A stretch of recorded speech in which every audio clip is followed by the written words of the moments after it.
and welcome to my panelists, and welcome everyone once again. So, going straight into our discussion, for the past decades, Angola has been seen because of the whole offshore potential, and we're talking about deep and ultra-deep water.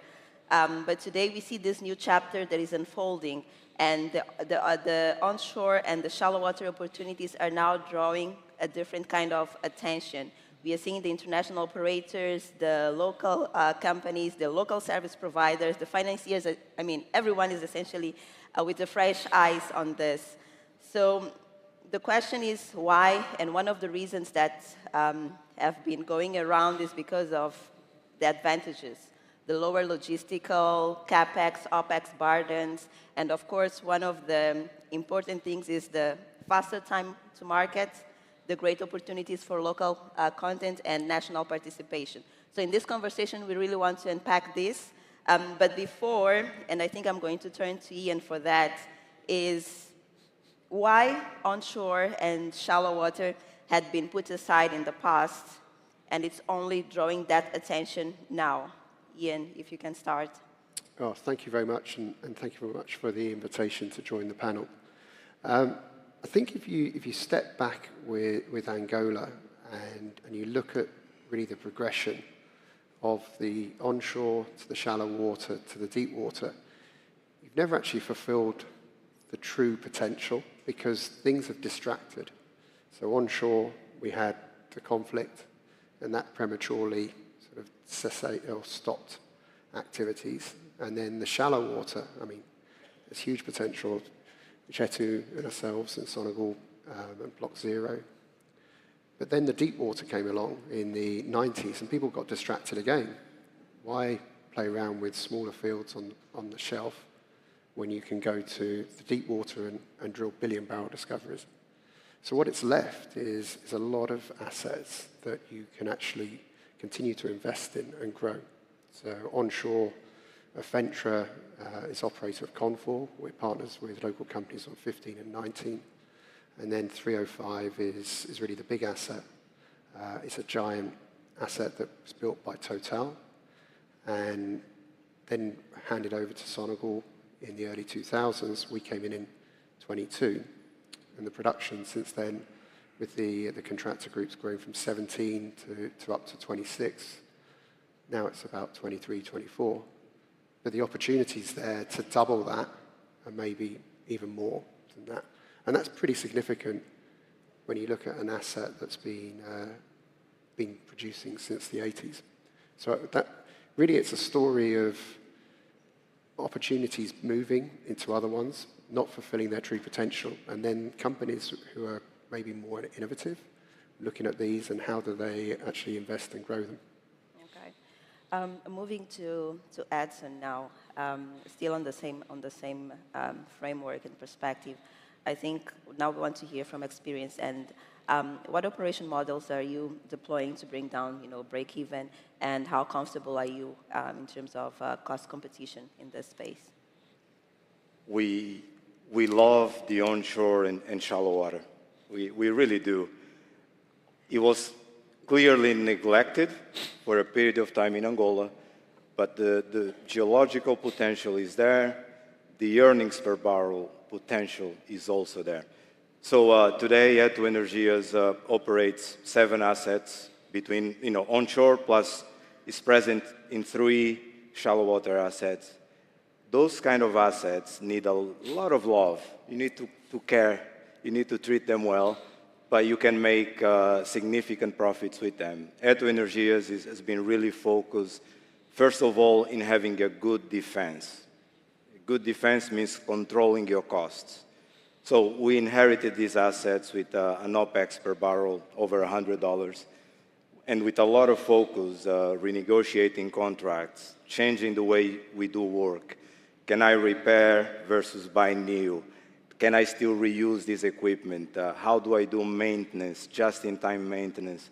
We've been able to reduce those costs to close to $14 per barrel today, and we think we can get to a single-digit type of cost on these assets. And then clearly you need a strong and good offense as well, And here is the focus on the production. But it's not just production, it has to be profitable. So profitable barrels is the plan or the strategy that we have as the Block 205 contractor group, for example. Artificial lift. Is my gas lift really optimized?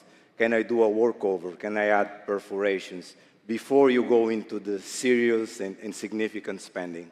So big focus, treating those assets well. We've been able to take Block 205 from close to 2,000 barrels of oil per day when we joined to about 20,000 barrels of oil per day today. And that's before we started drilling. We just mobilized a new drilling jackup rig for Block 205, and we expect to increase production by another 50%. So really strong focus on these assets, and the subsurface is the key. So we say it's the center of the universe. So big focus on making sure the subsurface is right as well. Wow, that's quite impressive. And moving now to Jorge, one of the things, and building up on the previous question, like I was saying, one of the things that is said is that this kind of developments, they are more attractive, they have more opportunities for the local companies, right? And my question to you is, do you agree with this statement? And the second question will be, how can local service companies actually capture or realize this potential that is there? Okay. Well, thank you for the question. The thing is that, yes, there's a lot of interest for onshore opportunities for local companies in Angola. The question is a little bit more, the reality is a little bit more complex though. When we compare offshore and onshore, what we see is that a well offshore, more or less $100 million, a well onshore, more or less 10 million. Okay. And we are talking about a difference of tenfolds, more or less. Production, more or less, same numbers, 15,000 offshore average, maybe will be at 1,500 onshore. Again, difference of tenfolds. So we see that I would say financial exposure is way lower. So that we tend to think that it's easier for the local companies. The question now is, when you are onshore, as Edson mentioned, it's about costs. It's about cost. So we need to think cost. We need to think that we need to also keep the operation safer. And we need to go very quick. So can local companies, or how can local companies adapt to this new reality? It's completely different from what happens offshore. And now the challenge is to make sure that the local companies are prepared for that. Because to be fast, well, you better have some experience. To be cheaper, you need to have some volume. To be safe, you also need to have some practice. So where are the Angolan companies? At which stage they are to be able to embrace this opportunity. So it's all about how do we prepare ourselves for this new opportunity. And it is a tremendous opportunity for us. We just need to be prepared for it. That's quite interesting because the easiest answer usually is just focusing on the financial, right? And now you brought different perspectives that actually do matter a lot in this industry. Going now to Mr. Babajide. Offshore, onshore, shallow waters. The question will be, what make these projects, the shallow water projects, competitive and bankable when we compare to the traditional offshore ones? Yes, I think to start, we welcome this renewed interest in shallow water and onshore assets. I think because we've seen that grow significantly in Nigeria. I think quite a number of volumes of growth in Nigeria today is actually derived from those onshore and shallow water assets. I'm going to steal something from Edson, defense, right? So defense is about cost.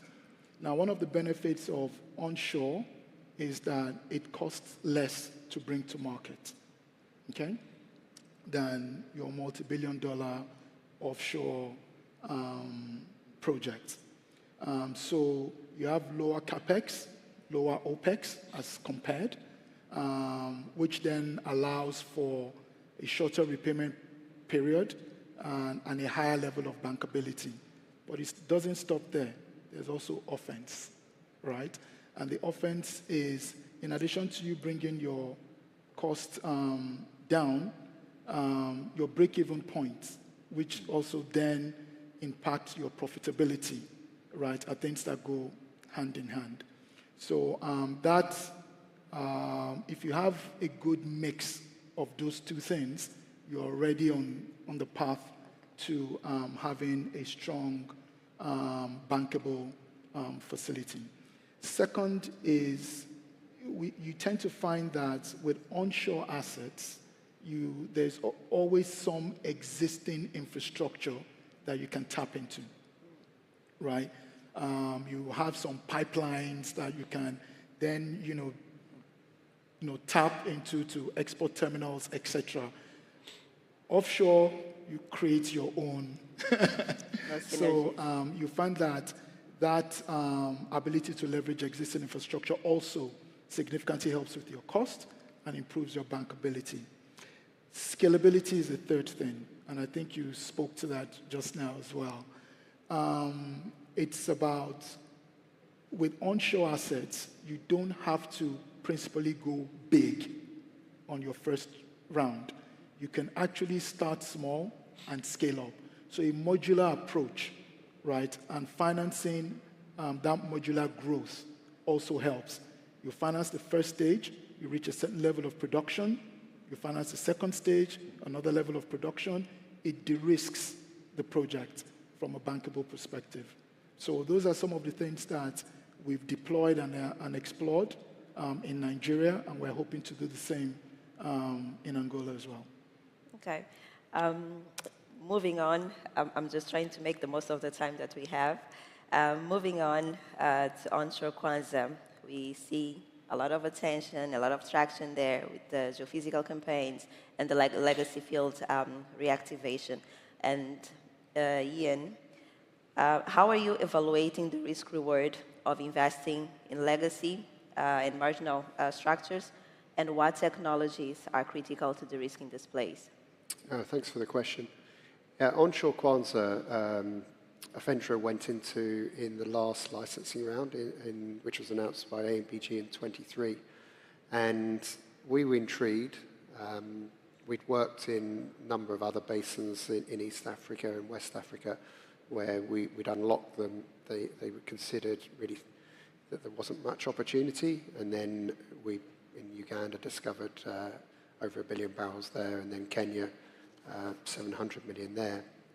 So we were looking at Kwanza and really intrigued by what was almost a frozen petroleum system. It was discovered in the 50s. It was produced through the 60s and 70s. Hit, I think, 16,000, 17,000 barrels a day. And intriguingly, the biggest field, Kingela North, was one of the last to be discovered. And that's not usual in a basin. Usually you find the bigger fields actually quite early in the basin. So we took a step back. We tried to evaluate the whole of the Kwanza, pre-salt, post-salt, what technologies have been deployed, limited 2D. We partnered with ACREP on an Enegol on Kwanza 19, which is an exploration one. We're non-operator there. We also partnered with Sonangol on Kwanza 15. That one actually has had oil flow to surface, so that's encouraging. And then probably the most important one was Kwanza 4. And that's where we operate. We've got Sonangol, Brights, Grupo Simples, and Sodidors in there. So again, all local companies. That one has got Kingela Norte. It was producing 1,000 barrels a day back in 98 when it was abandoned. So the view is that we can re-enter the wells there. The great thing about Kwanza is you've got infrastructure. You've got blacktop roads quite close by. You've got a refinery in Luanda.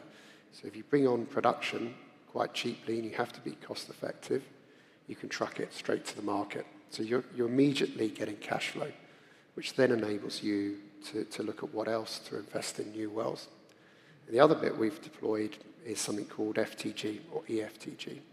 And it's really very, very high resolution gravity. And if you deploy that correctly, you can then select where you want to shoot seismic data. In the past, you would have shot seismic data, maybe in places you didn't need it.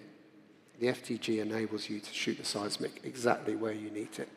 So you're actually reducing the cost, you're accelerating where you might look to drill, and again, you're shortening the cycle time.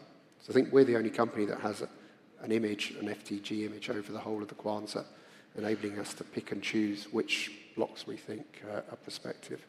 But the great thing about it is it's a proven petroleum system.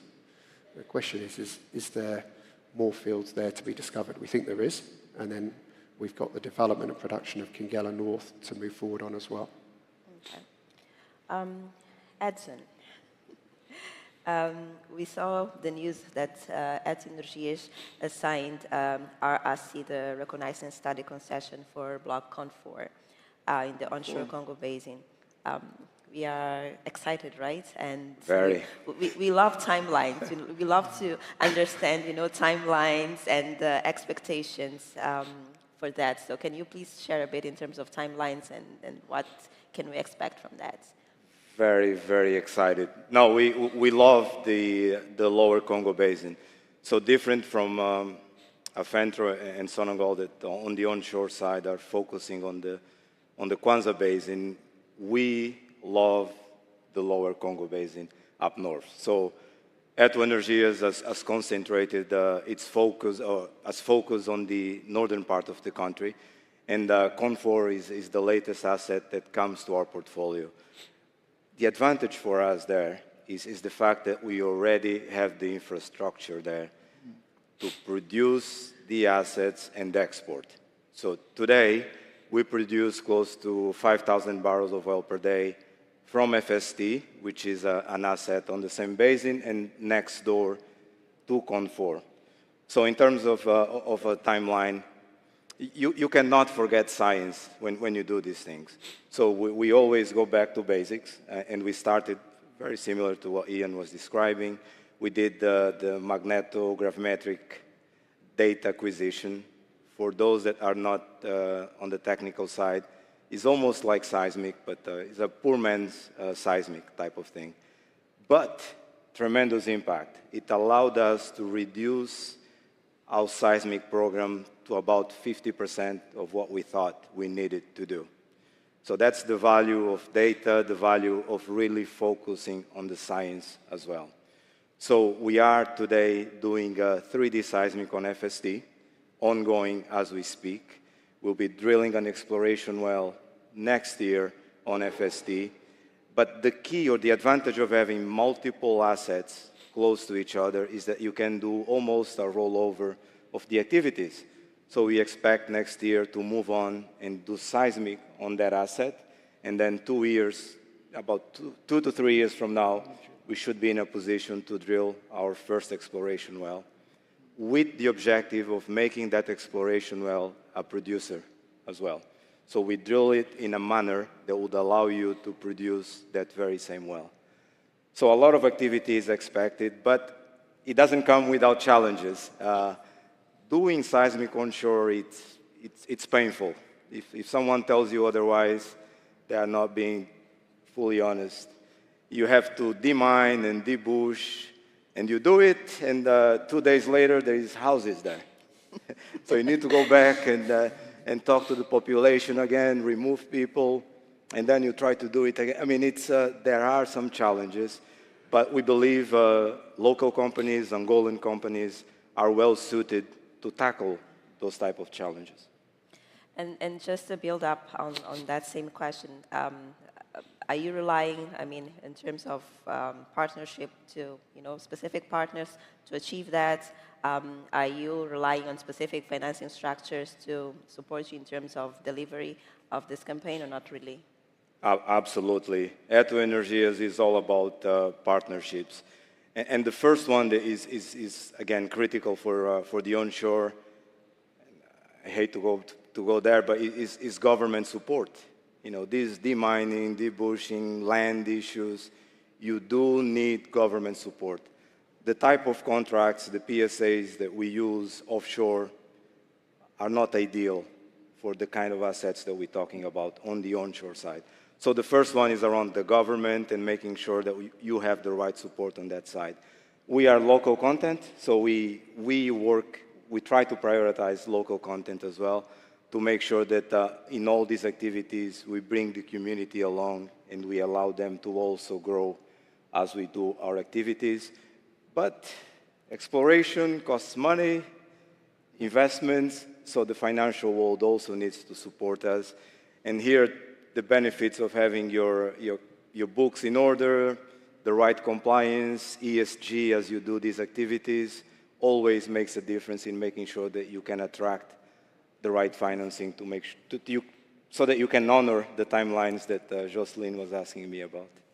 And it's good that you mentioned that, and I'm going to go back to Babajide on that question. I mean, we just heard that one of the challenges, it's definitely access to funding. So from the perspective of the financial institutions, what risks concern most when they look at this kind of developments? And the second question will be, how can the financial institutions better support this kind of developments? I think I'll start with, I'm beginning to suspect Edson is now a banker, because the things he's coming out with are the things that we would normally would look to as financial institutions. Giving me a hard time all the time. So. Or maybe we are just trying to, just set the tone for something to come after that. I'll be asking for money for Brexit. So I think the starting point for us is that we see the risks from certain perspectives. So we look at what is called subsurface, which he alluded to, which is the science. You go back in, and we need to be comfortable as financing institutions around, your reservoirs, what assets you actually have in ground, okay? And we need certainty around some of those factors. Now, aside the geology, the next point you spoke to are the things that happen above the ground, which are things that have to do with your physical stability, right? And consistent policy frameworks, right? Like you said, you clear the land, you go back the next day, there are people there. There must be things that protect, institutions like yourselves doing such activities to not also have to deal with issues like that, okay? So the policy framework is important for us as well. Is there an enabling policy environment that allows,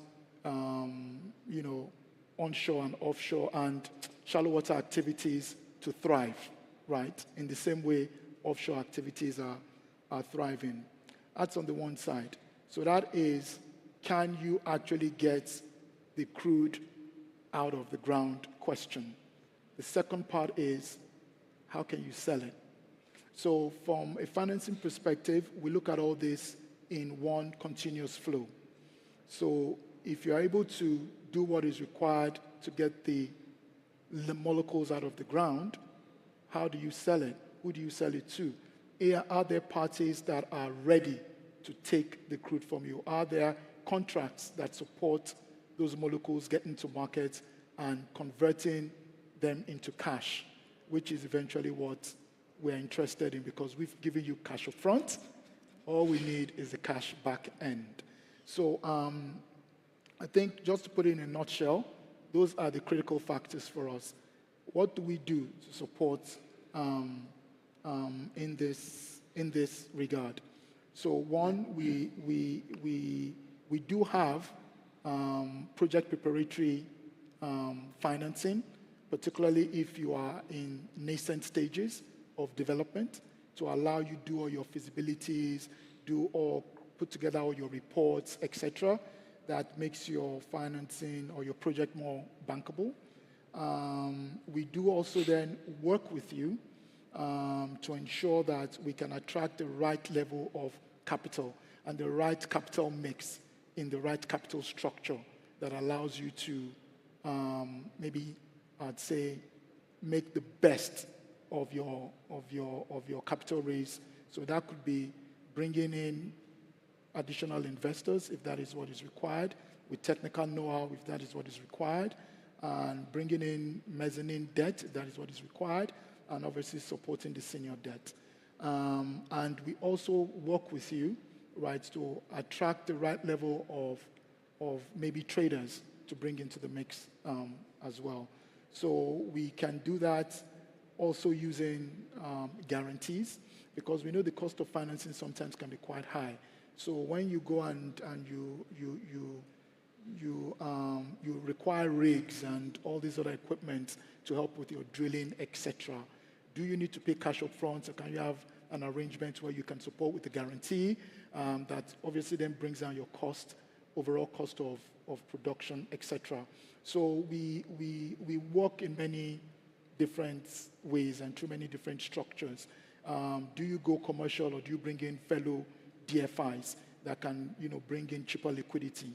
Do you bring in export credit agencies, for instance, as opposed to going full commercial, or do you have a mix of all three that then gives you a blended finance that is, lower, right, and also can also help the viability of the project? So these are some of the things that we do to help.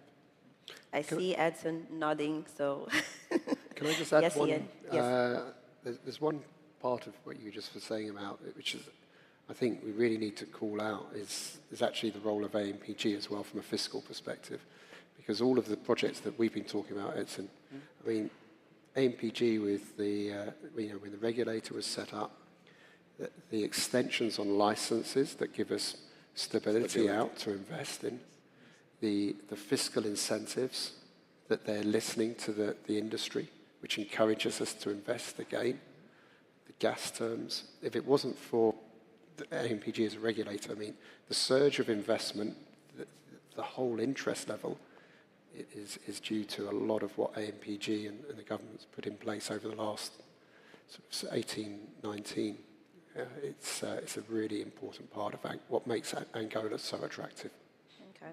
No, that's very good, because I think it's aligned with what was also mentioned in the previous fireside chat. The intent, they are quite intentional in supporting the development of the overall industry in the country.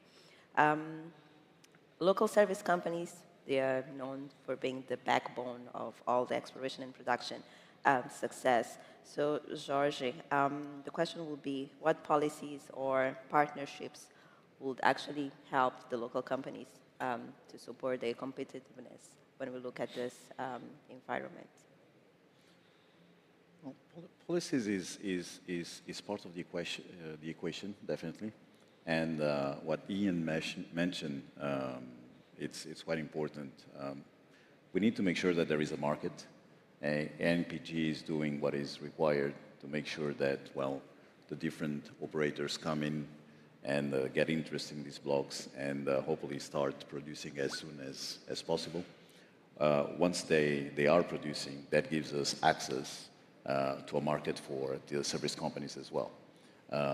And now we need to make sure that the operators will give the opportunity for the local companies, and he's smiling, to actually get access. And we need to do that in the right way, because again, there's this cost factor that is quite important. So we need to be as efficient as possible. And by the way, E2 as a local operator already gave us a chance as a local service company to work with them. So this is something that we appreciated. We want to see more and more. The other thing that it's important is the finances. So yes, policy is one part of it, but then we have also the finances. And in the finances, we have the policies that are linked as well.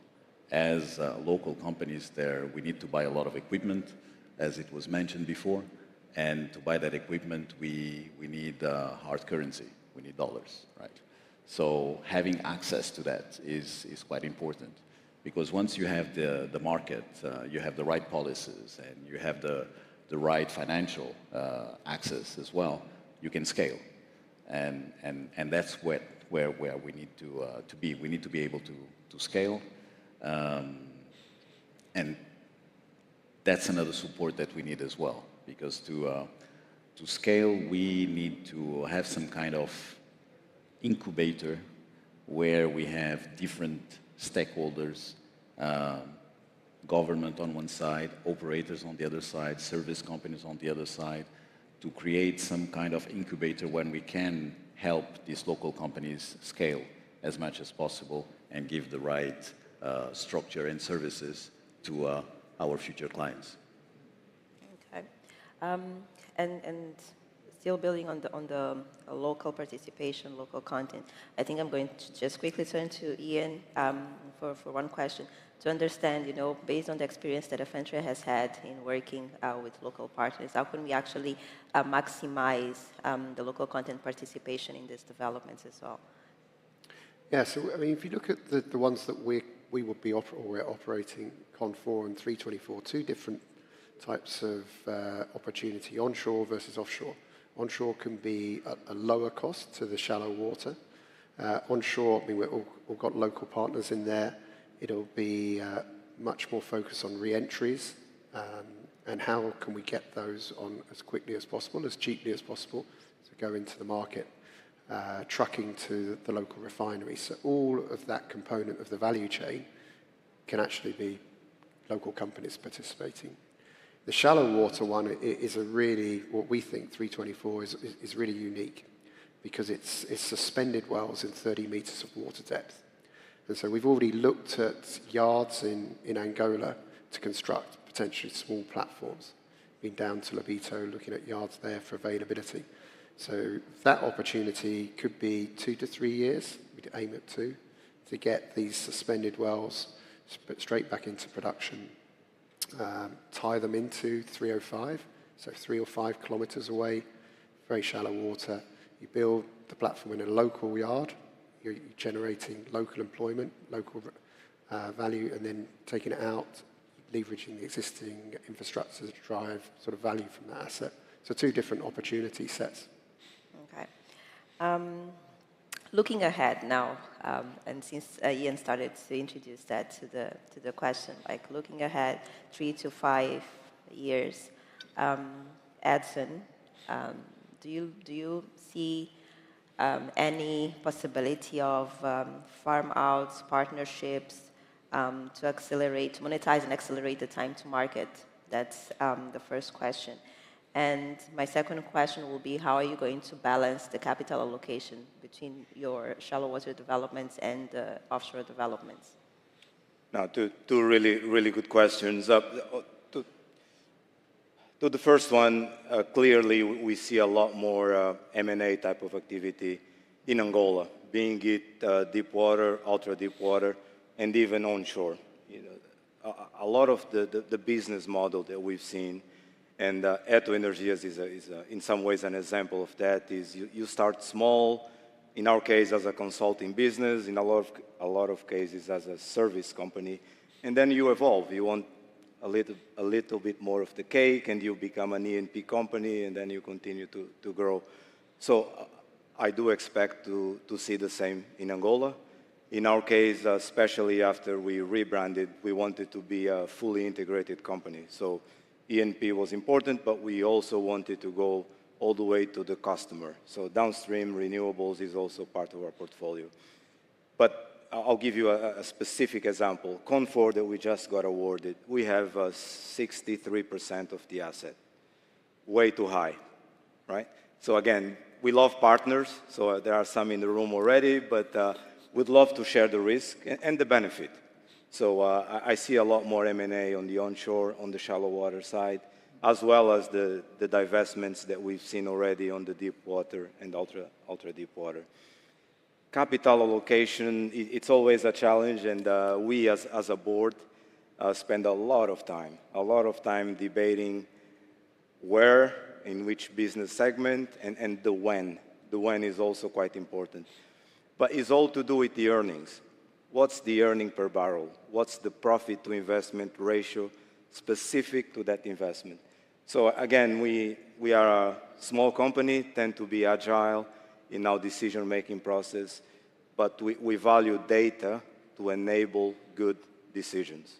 So a lot of our decisions are based on the return for that specific asset and making sure that our strategy, our growth strategy, is also aligned with the host government objectives. We've heard ANPG a lot throughout this week, and the 1 million barrel target keeps coming up.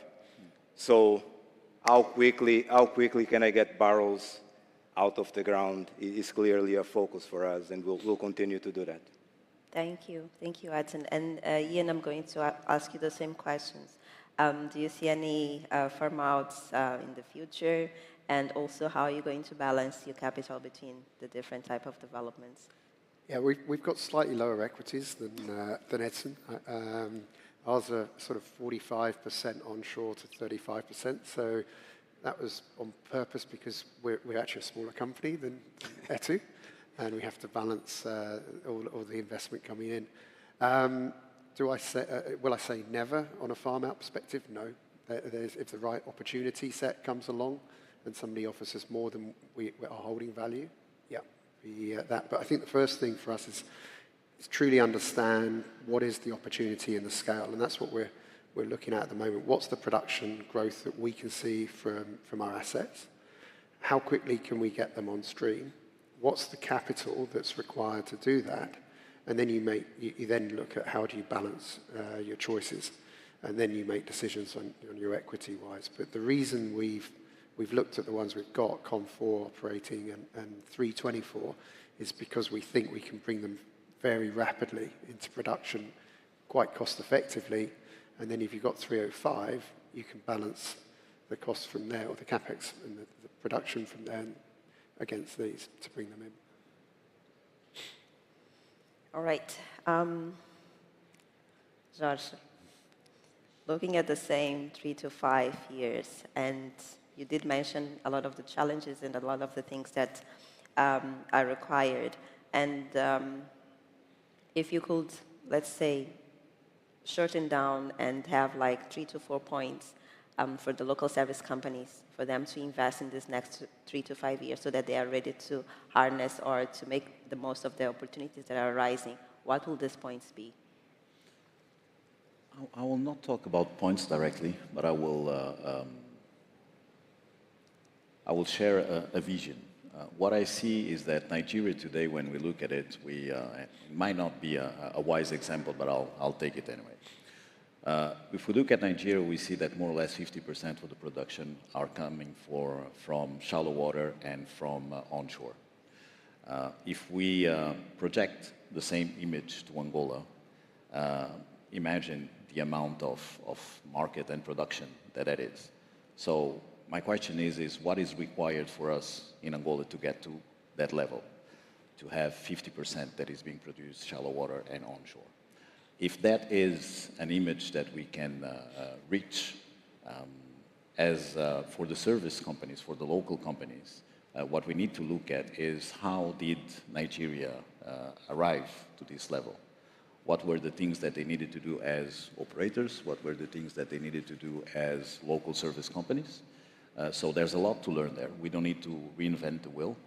I think that there's a lot of good examples and things that we can take home back in Angola. So that is the vision that I see. Okay. Thank you. We are getting close to the end of our panel, but I would not want us to leave before having your final remarks. So I'm going to start from Babajide, and we're going to go all the way up here. So can you just leave, any final remarks on the topic for the audience? We know you are ready to support. And Edson is smiling because he heard that very well. So any final remarks, Babajide? I think the way I would like to close this is at Afreximbank, to start with, we love M&As that are local content driven. So when you're looking to divest, and where you're looking to either divest or actually acquire more, so long as there are Africans involved in that work stream, we would love to be part of it. Because for us, there's a big part of having A, developing African expertise, B, developing African know-how and African wealth for Africans. So it's very important for us.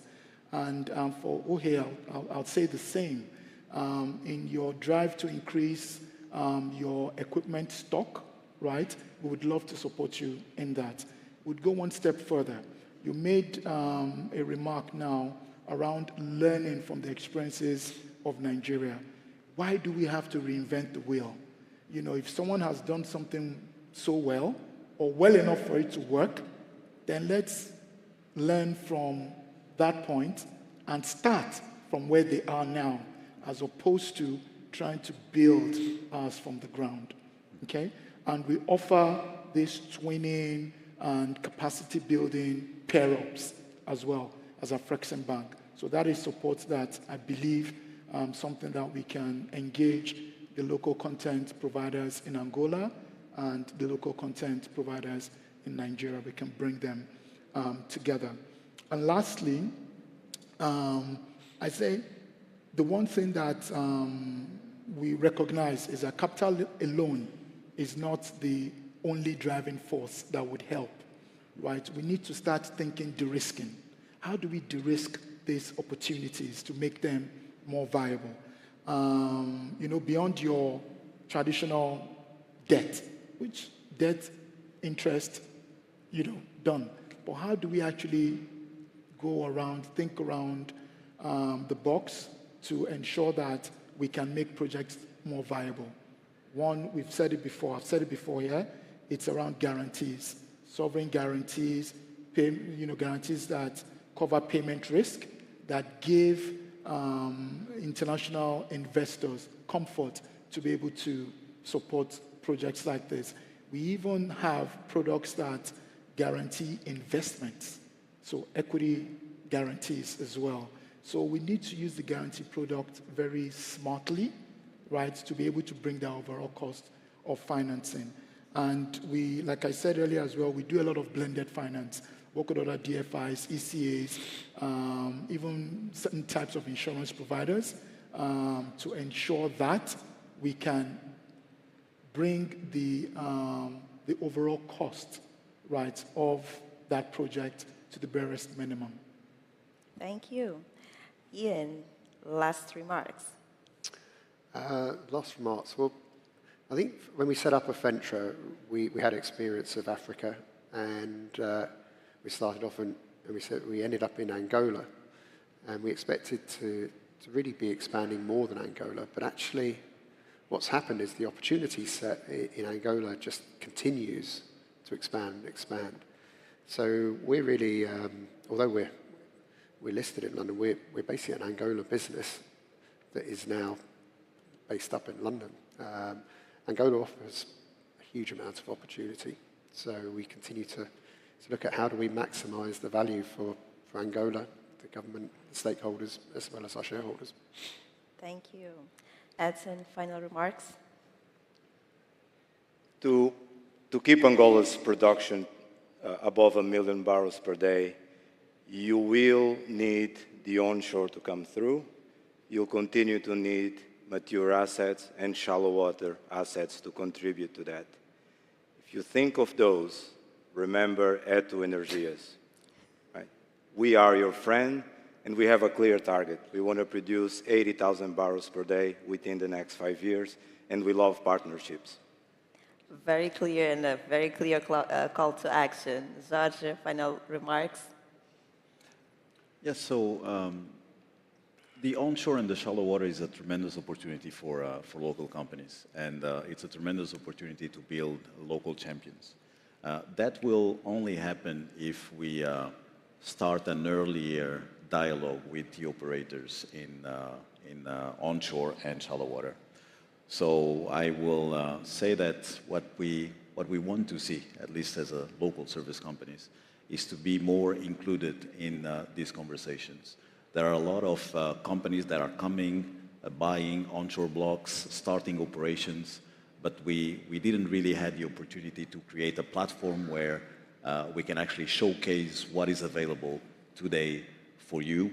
And also, it's important for you to tell us, where do we need to be, cost-wise, operational-wise, to make sure that we can service yourselves properly. Thank you. Thank you. Let's give a round of applause for my panelists.